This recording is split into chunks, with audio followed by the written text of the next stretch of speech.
I want to start by saying thank you to Martin and to the CREATE team for a really outstanding conference. I think this is a marvelous event that you put together, and I go to a lot of conferences myself, and I pretty rarely come away with as much content and things to think about and stimulating ideas. I'm sorry I didn't get to go to everybody's parallel session, but as you know, there was a lot of competition. Martin had this like really interesting idea, which was that I'd kind of like listen to a whole bunch of talks and so forth, and then try to wrap up, and that's a risky thing for him, and an even riskier thing for me, since he had confidence that I would do a good job. But I'll give it my best. So let's start with sort of an overview here, and I'll get right to it. So it's not a surprise to many of us, perhaps all of us, that generally speaking, intellectual property policy making and copyright in particular tends to be driven by whatever major industry groups bring forward as proposals, and a lot of times the results from negotiation among the players, and if they're satisfied, that's good enough, and very often what the industry asks for, it gets, and Jessica Littman tells the story of that in the US in her book Digital Copyright. And if you kind of look at probably the biggest copyright initiative of our lifetime, it really was the white papers and green papers in the US and the EU about digital networked environments, and what you saw there was, oh my God, there's no content on the internet, which is actually not true. But it was true that a lot of the major industries said, oh man, digital networked environments are really scary. There's too much likelihood of infringement, so we need stronger intellectual property rights. We need to control all temporary as well as permanent reproductions of works and copies. And we not only are going to use technical protection measures, but we need reinforcement from the law about those technical protection measures through anti-circumvention rules that didn't have anything to do with infringement. Now, if you compare the draft treaty that was under consideration in 1996 and the actual treaty that was adopted, you have to say that the actual treaty that got adopted is a lot better than the treaty that was proposed, a lot more well-balanced. But that wasn't because of any kind of empirical evidence that more or less or different kinds of intellectual property protection were needed. It was simply the case that there was enough of a coalition of certain Nordic countries, certain developing countries, internet intermediaries, and telephone companies that got together to sort of counterbalance the interests of mostly the entertainment industry. And so we ended up with a reasonable treaty, more as a result of counter-lobbying than because we had any kind of empirical data. So I won't go through the story about the Information Society Directive. I think it's less balanced than the WIPO copyright treaty that it was supposed to be implementing. And the Digital Millennium Copyright Act also ended up not being as well balanced, at least on the anti-circumvention dimension, as it might have been.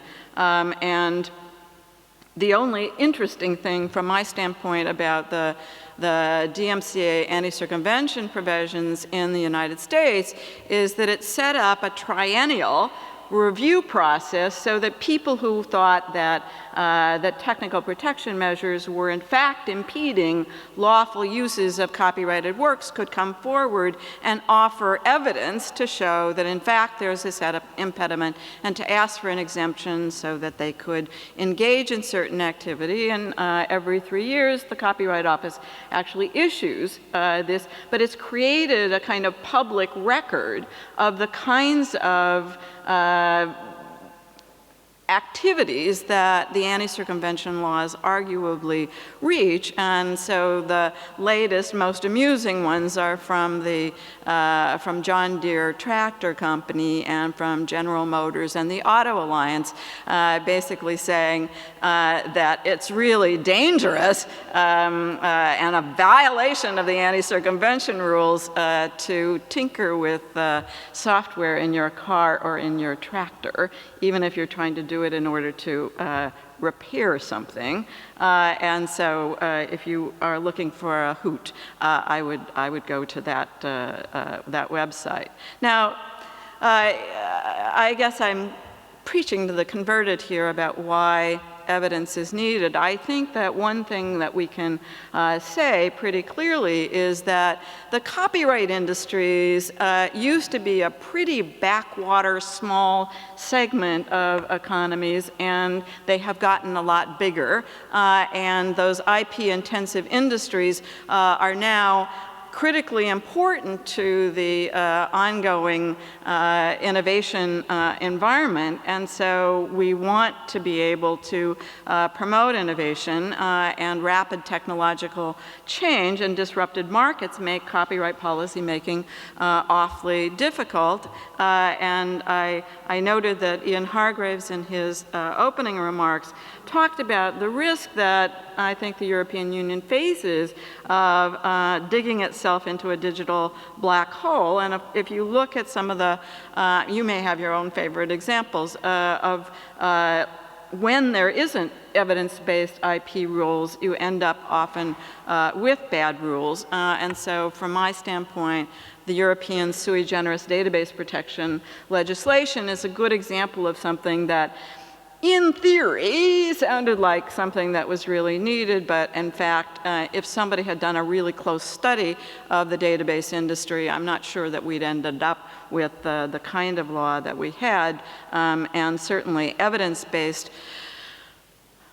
objections to the database sui generis right was the basis on which the US decided not to do that. Also difficult to support under evidence-based systems is extensions of copyright terms of the related rights in sound recordings. For me, higher statutory damage awards in the United States. Fortunately, you don't have this, so this is a particular problem you don't have, although the US keeps wanting to export it. And there are a number of other examples I'm sure that you could give in the copyright space. So evidence-based intellectual property policy making is not as unfamiliar to folks at this conference as it is to many other people, but it's certainly the case that empirical work tells you something about the world, and understanding the world a little better is a better idea if you want to regulate it. And part of what I noticed in attending some sessions and reading about some of the papers that I wasn't able to actually go to here was how many different types of empirical methods that people are using, surveys, statistical analyses of data sets, qualitative interviews with human subjects, comparative studies and analyses, case studies, lab experiments, the types of empirical work that people are doing. And I'm especially encouraged to see young scholars and even graduate students doing some really outstanding and interesting work. Sometimes evidence does matter, and it's even though it didn't matter with the sui generis right on databases, I think that we have seen some examples recently. The Hargraves report in particular gave a boost to this particular type of approach. And I'll go through just briefly some of these things. So the fact that the question that Hargraves was asked to address was a question about whether the current intellectual property framework was well designed to promote innovation and economic growth, and if not, what what measures should be taken to change things? That's a really good question, and it's a question that I hope will spread to other copyright reform initiatives. And very plainly, the report said that evidence should drive policy, and then articulated a set of proposals that he discussed earlier that would bring about a better suited to innovation and economic growth copyright regime. I mentioned the database legislation. Congress has not been willing to pass the fashion design protection legislation that some in the fashion industry were promoting because the data really don't support it, and that's been really important to see. One mechanism that we have in the United States that isn't available in Europe and from my standpoint is unfortunate, and that is the brief amicus curiae, right, the friend of the court brief that that tech companies, for example, filed in the MGM versus Grokster case. That was a case in which the entertainment industry was really looking to throw out this rule that says that a technology with substantial non-infringing uses can be sold in the marketplace because of the demand that may exist for the non-infringing uses, so that even if a lot of people use it to infringe, that's not a reason to say that the technology itself should be illegal or that you should base liability on the design of the technology insofar as it enables people to infringe. That was a really important moment, and the preservation of the Sony safe harbor for technologies with substantial non-infringing uses. I think the Supreme Court in that case was swayed by the uniform insistence by the technology industry, including Microsoft, IBM, and many other big companies, that this Sony safe harbor was essential to preserving innovation and competition in the software industry. One other example of where evidence made some difference is the computer science community kind of came together around why the Stop Online Piracy Act was fundamentally inconsistent with an initiative that had been going on for years to try to improve security in the domain name system, and the evidence that SOPA and PIPA would actually be destructive to network security ended up being something more than just, oh, the popular press raised questions about it, and now individuals are getting in touch with Congress. This was actually a substantive reason to be against that particular initiative. And now that 2018 isn't that far away, those of us in the United States who didn't think much of the Copyright Term Extension Act in 1998 have some reason to be concerned about a new 20-year extension. Mickey Mouse really wants to get in the public domain. I know him personally. So the question is that going to happen again? Now, the argument, or an argument that was important in the last round was actually that, oh, copyright is really necessary for cultural stewardship and for making works available. And I think work by Paul Heald, among others, is really showing that that's not true, that works in the public domain are more available than works that are in copyright. And so how copyright makes works disappear is something that I think will get Congress's attention more this time than it did in 1998.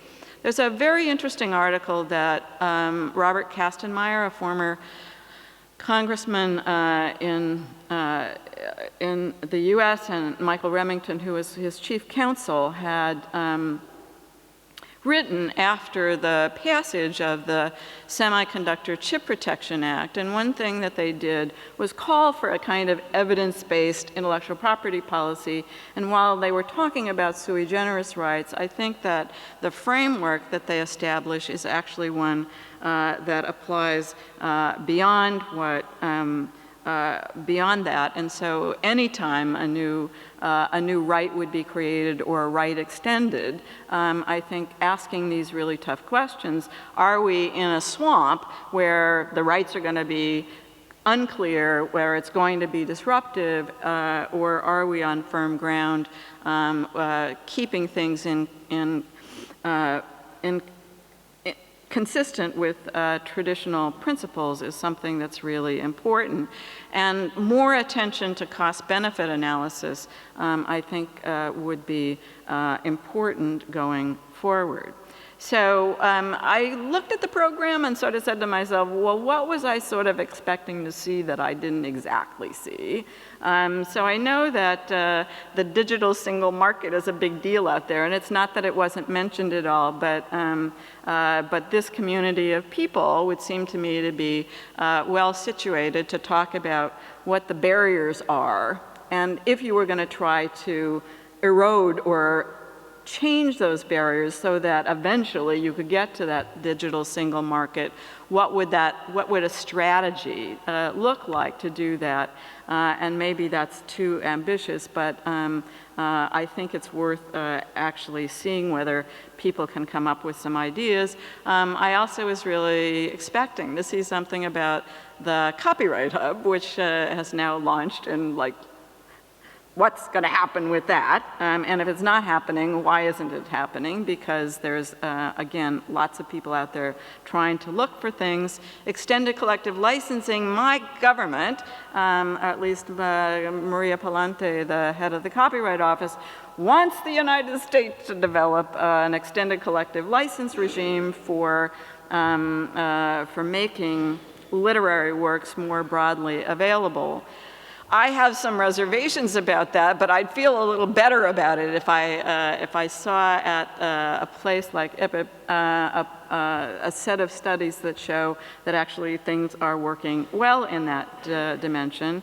And noticeably absent to me also was the sort of studies about kind of growing out of the big consultation that the European Commission did about copyright reform issues.